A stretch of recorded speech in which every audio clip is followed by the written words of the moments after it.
ఇవాళ బండి సంజయ్ అంటుండు కేసీఆర్ కేటీఆర్ని ఎందుకు అరెస్ట్ చేస్తలేవని.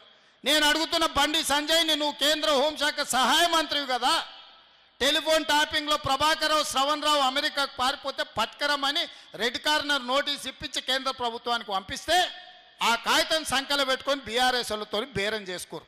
ఈ ఎమ్మెల్సీ ఎన్నికల్లో మాకు మద్దతు ఇస్తే ప్రభాకర్ రావును శ్రవణ్ రావును మేము పట్టుకరాము, లేకపోతే వాళ్ళని పట్టుకొస్తే మిమ్మల్ని కూడా బొక్కలేస్తాడు రేవంత్ రెడ్డి అని మీరు అడ్డం పడ్డది మీరు కాదా?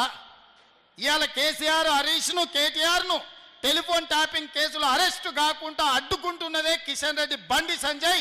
ఎందుకంటే ప్రభాకర్ రావును శ్రవణ్ రావును విదేశాల నుంచి ఇక్కడికి రప్పిస్తే 48 గంటలలో ఇలా బండారం బయటపడుతుంది, అందరిని తీసుకుపోయి చెర్లపల్లి జైల్లో పెడతామని చెప్పి ఈ కాగితం అడ్డం పెట్టి బ్లాక్మెయిల్ చేసి ఎన్నికల్లో పరోక్షంగా వాళ్ళ మద్దతు తీసుకుంటున్నది బీజేపీ వాళ్ళు కాదా అని చెప్పి నేను ఈ సందర్భంగా అడుగుతున్నా. బండి సంజయ్